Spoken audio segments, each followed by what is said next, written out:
In this video I'm going to be unboxing and reviewing my Auna IR-260 Internet and DAB Plus radio. For years I've had a portable DAB radio in my kitchen to provide a bit of background noise. It was this one, a Ferguson branded unit that was bought from Curry's or maybe Dixon's about 12 or 13 years ago for £50. And to be honest, it's been brilliant. It does exactly what it's supposed to and it sounds fairly good. More than good enough for a bit of background noise in the kitchen. I decided the little Ferguson might be about ready for retirement. It had developed a bit of a mains hum which was annoying. My wife also reported it had cut out completely on a couple of occasions. Finally, it does not receive DAB Plus broadcasts. I'll do a separate video about the differences between DAB and DAB Plus. So to the Auna or whatever. On face value, this is a very affordable stereo, internet and DAB Plus radio from a small German startup audio manufacturer. However, I've noticed something going on in the world of audio products recently. Let's take a look at the audio brand Majority, which is shifting a lot of units and receiving decent reviews for its products. In their own words, from a living room in Cambridge to over 1 million homes across the globe, Majority has come a long way since starting in 2012. Majority was initiated from the idea that there could be a product that is suitable for everyone and enjoyed by all. So far so good. They go on. The Majority founders combined their years of know-how to create a brand that would design and tailor great products for a variety of budgets. With a laptop, a living room sofa and several cups of tea, very English, the concept of Majority was born, a consumer electronics company offering a range of radios and home audio products that never compromised on great features and sound quality. They sell a comprehensive range of radios, soundbars, audio systems and so on, which are generally decent to look at, well priced and perform well when reviewed. Most of the product names are related to Cambridge, for example the Girton, the Histon, the Peterhouse and so on. Very nice. Their products are sold exclusively online, primarily through Amazon. Others are at it too. A search for radios on Amazon will bring up products from another brand called Azatom. I initially assumed this was a Chinese brand attempting to establish in the UK market, but no.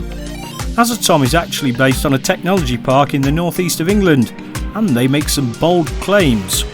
We're advancing audio technology, one beautifully designed product at a time. Their base is in an incubator cluster for high-tech businesses, providing research laboratories and advanced manufacturing facilities. Again, in their own words, we are an expansive technology firm with a clear focus on research and development. Our headquarters in Net Park, a technology cluster here in the UK. That sentence doesn't make sense, it just finishes there. Here we develop, iterate and evolve every day. Developing patents and carrying out studio sound testing to undertake all aspects of the design of new products. Okay. So, on the face of it, they are a British company designing their own cutting-edge electronic products who own their own proprietary technology. They're run by a chap called Mike Armstrong. My suspicion is that Mike is a very switched-on guy, but that he is no engineer. I believe his primary strength is marketing. As a marketer myself, believe me, I don't think there's anything wrong with that. Let's address a couple of points that are by no means a secret. Number 1. Most consumer electronics are assembled in the Far East. Even iPhones. That's a given. Number 2. A lot of consumer electronics share common components. Neither Majority nor Azatom try and hide the fact that their products are Far East assembled. Why would they? Frankly, if it's good enough for Apple, it's good enough for Azatom. We should also note that a lot of these lower-end hi-fi products bear a resemblance to one another, particularly the digital radios. That said, it seems every digital radio I've ever seen uses one of about 3 or 4 different displays and probably firmware too. The point I'm trying to get at is this. Are companies like Majority and Azatom simply sourcing Chinese white label products and sticking their logos on them? This is not a black and white issue, there's really a sliding scale as far as this practice is concerned. At one end of the scale, you've got a company simply finding a Chinese developed and manufactured product and ordering a batch with their name printed on the box. At the other end of the scale, a company might invest a huge amount of time and effort into designing their products in Europe, or North America let's say, and scouring China far and wide to find the ideal manufacturing partner. Of course, there are many scenarios that fall in between these two extremes. The cynic in me suspects that the products offered by brands like Majority and Azatom are fundamentally Chinese or Taiwanese developed products with minimal design input from their importer in Europe.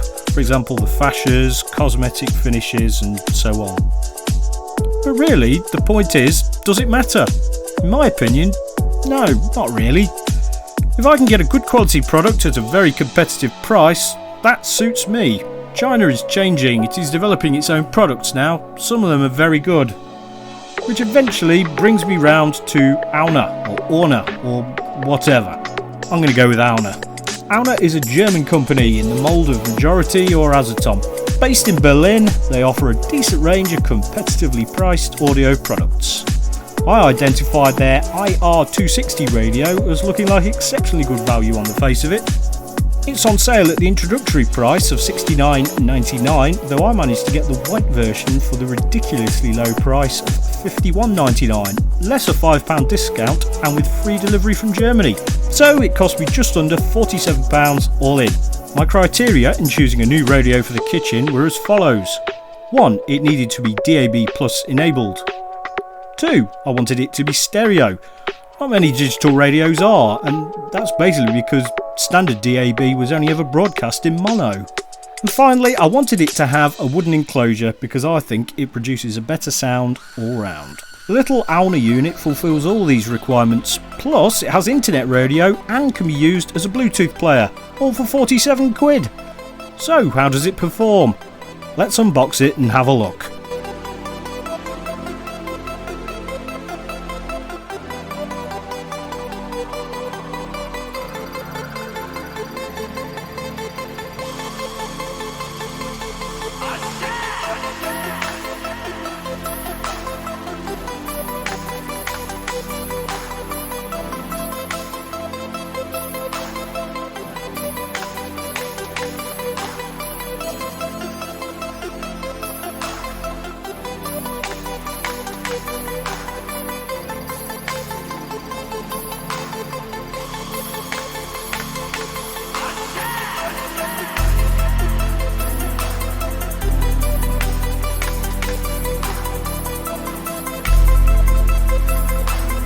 Okay, first impressions.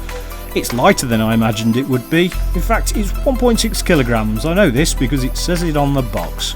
Secondly, it's smaller than I imagined. This is ridiculous really because I checked the dimensions before I ordered it, but your mind plays tricks and sometimes it's difficult to visualise the size of a product just from the measurements. It's packaged nicely, no problems there. I had low expectations from the white finish. Really, I'd only ordered it in the white because of the ultra low price. It doesn't look too bad, but I've got a plan for potentially recovering it anyway. The remote looks great. The buttons on the unit itself feel reasonable, not ultra high quality, but reasonable.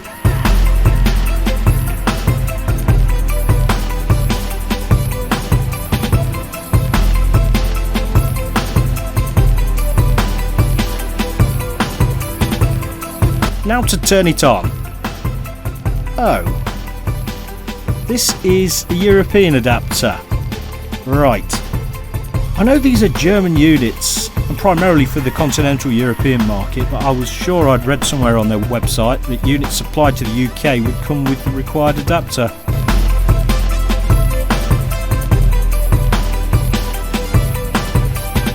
I emailed Auna right away to explain the situation. Let's see what they come back with.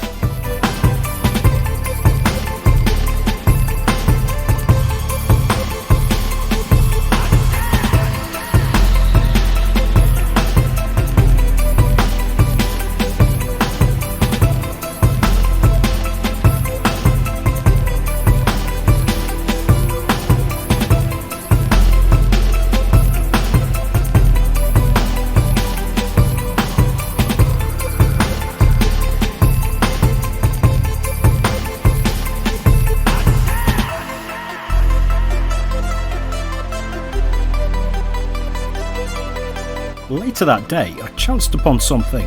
I was looking at the plug for my old Ferguson radio and I realised that it was actually a European type plug that had been fitted by the distributor with a fused UK adapter.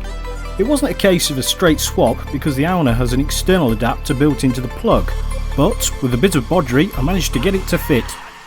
So here we go, let's switch on the Auna and see what's what.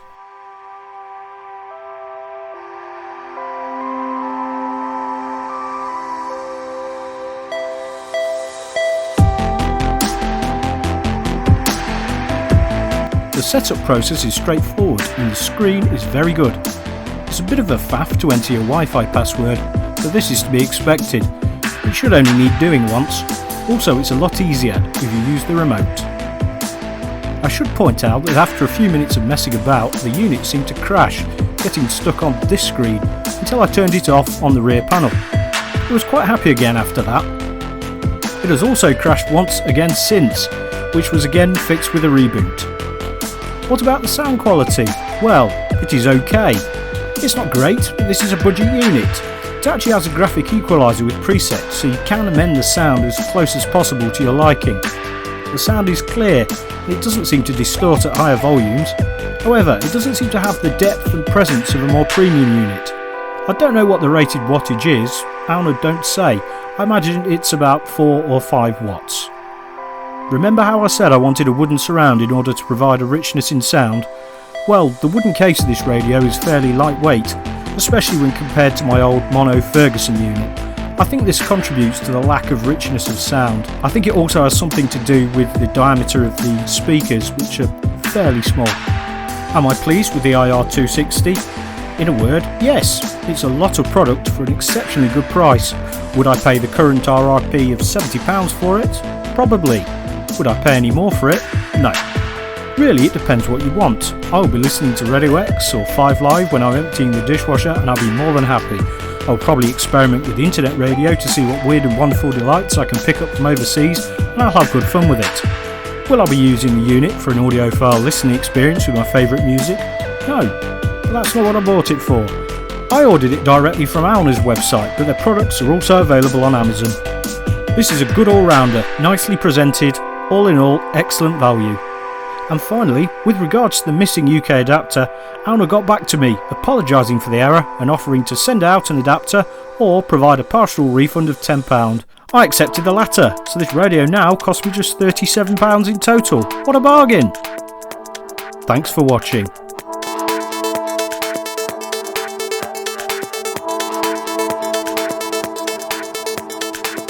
If you enjoyed the video, please click like and consider subscribing to my channel for more similar content, as well as documentaries, cars, motorbikes and more. Thank you.